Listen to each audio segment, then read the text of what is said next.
Abusuafo mama bibia kwaba aha GC and page so medin ede adwoa searchim ene ni dey kan ya wo de ehwe me a mesro na wa subscribe to my channel fa wonsa me a notification bell on so wo be notification ene sa ne news e de betum bia wo benye bia tie anase wo benye bia hwe e wo GC and page ha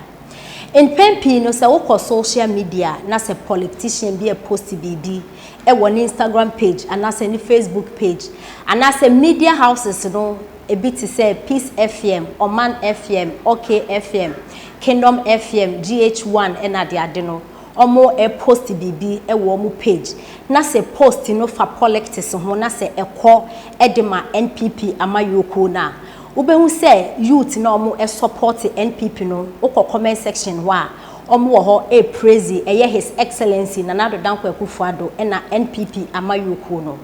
Ubehu say youth no omo e support NDC no so omo wo comment section ho ene omo e twabo nanado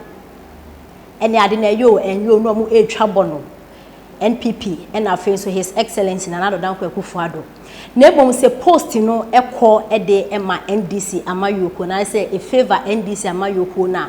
ubehu say and youth no mo e support NDC no e wo comment section ho e praise e ye oman pani dada his excellency John Dramani Mahama afenso be hu say NPP fu no mo NPP youth no so e wo comment section ho ene omo e bash NDC amayoko no e na afenso oman pani dada John Dramani Mahama na the same youth yan so sometimes we call social media omo anso no mo ma comment say ye pe change we are tired of NPP and na NDC nti ye bisa say senior NPP and na NDC edidi youth ya dream nti omani ebeye ye ni ye mu bi ne yempa ye bone say nkade esi Nigeria no ebi be si wo Ghana ha no say Peter Obi from nowhere eyi niti na celebrities omo Nigeria na e support Obi e ka kete enka owini ye bompai se bi betimi esi wo Ghana ha na hwan ene ye Peter Obi e wo Ghana ha no mamanfo bebre bi sasa question no na adofode nti a meka we yina and say eye oman penida da his excellency John Dramani Mahama akopeke ne forms e wo NDC headquarters se obeye flag bearer de ama NDC amayoko no na ye nyeni se NDC amayoko no 99.99 e support oman penida da John Dramani Mahama na omanpenda da John Dramani Mahama epeke ne forms wie no odnani echirem e wo Volta region ho e ko lanche ne campaign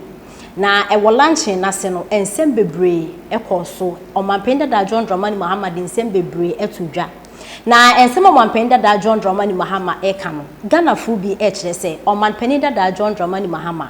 oni Ghana fu endini ye abra na wo ye president no into what you have to do ne say payencho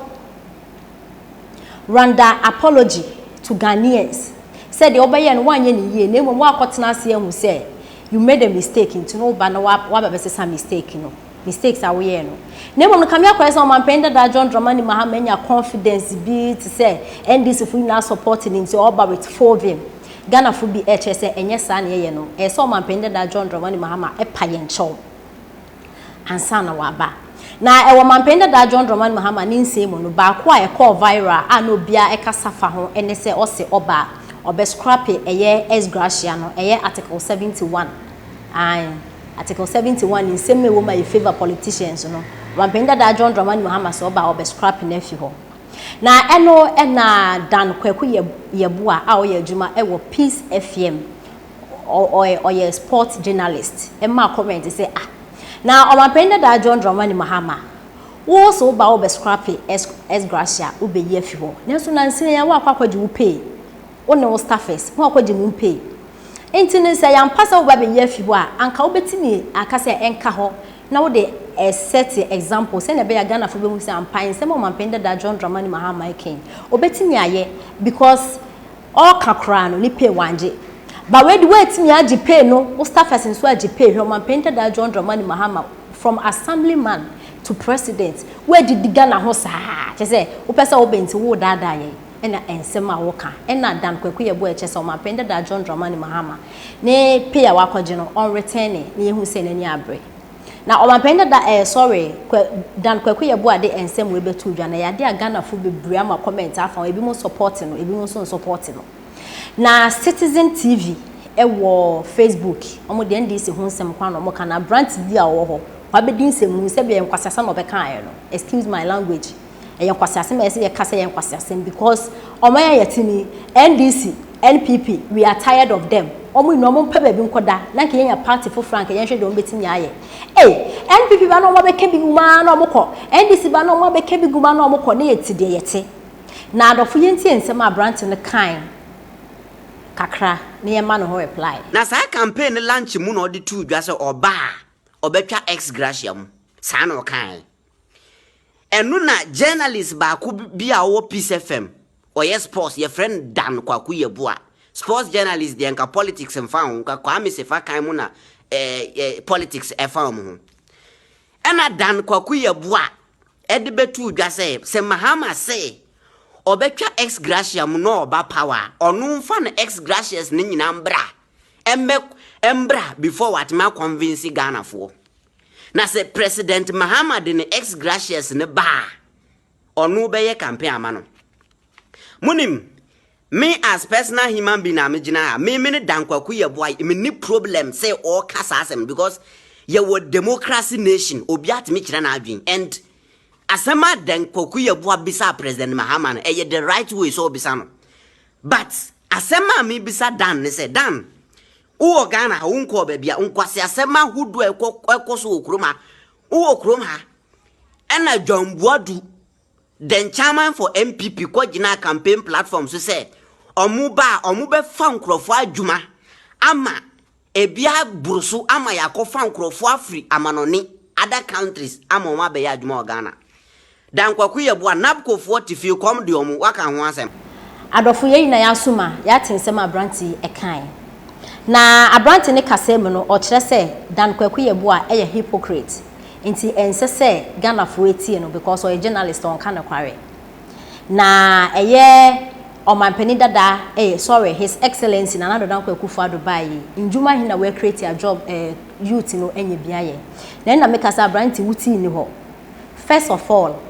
Dan Kwaku Yebua anka job ho asem wankasa na nado abayade na nado anyade ose omampani dada John Dramani Mahama ne nsem a oka no on set example ni ehu say ampo betimi aye also obeyi ex gratia fi ho but kwa kwa ex gratia as former president into what some a oka ne nhwe kwam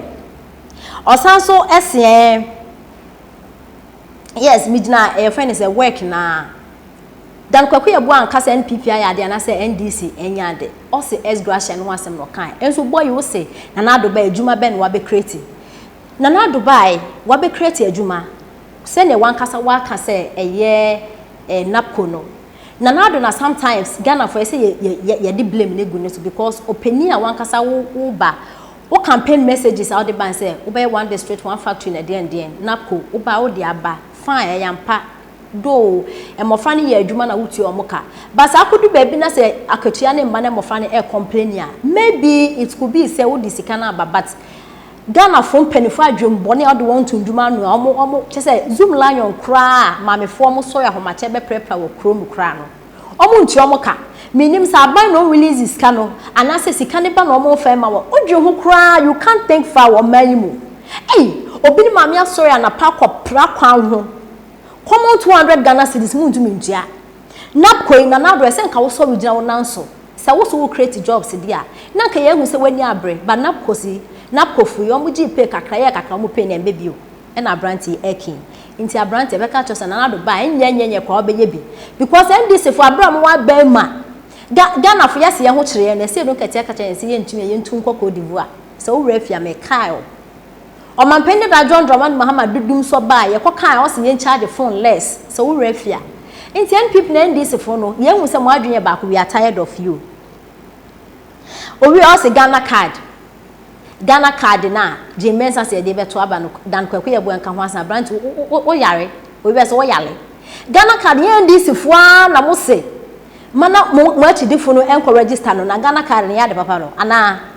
I stand to be corrected enyampa So these are some of the things that youth in here and politicians if is say be Jimmy to be fair ensenya because ensem hu no abegina house I reply now the man and shop him nyansa bi enim uti asem a wo kan wo nim nyansa because wo nim nyansa asem a dan kwaku ye bo abekan emu de na efa adwuma creating ho ben efa Ghana ID card ho ben o man penda da John Dramani Mahama so oba scrappy as gracia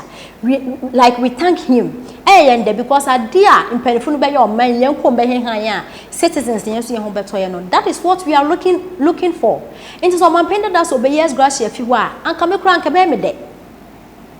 but also be ye fi wo no wa akwaji wo pay so what shows say wo ba be ye fi that is what Dan Kwekoye was talking about atwe camera so be ja Facebook idin semu edin semu nsemu a wo di ze enso he mas NDC na NPP for ya bremu we are tired of NPP and NDC na mo de mo pai na Peter Obi bi ntwiniti wo Ghana ha na mo be hu mu ngina bel adofo yenti e video ne nkan na abrante no eye